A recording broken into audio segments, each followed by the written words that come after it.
I'm Benjamina. I'm a baker and food stylist based in London. I'm going to be making my Sala chai carrot cake. Got all-purpose flour, carrot, egg, canola oil, English breakfast tea, sugar, baking powder, cinnamon, ground ginger, cardamom, black pepper and cloves. We're going to start by getting all our dry ingredients into one bowl. Then in a separate bowl we're going to go in with our wet ingredient. And then the last thing to go in is all our grated carrots. Pour our wet ingredient into our dry. Then just split the batter evenly.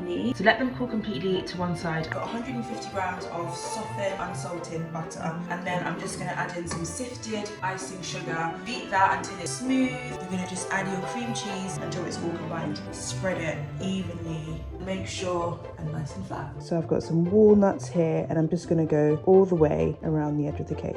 So there you have it, one of my favourite cakes to make over the festive season. I hope you guys enjoy making it for your families and friends, for all the gatherings that you're going to be having over the holiday season.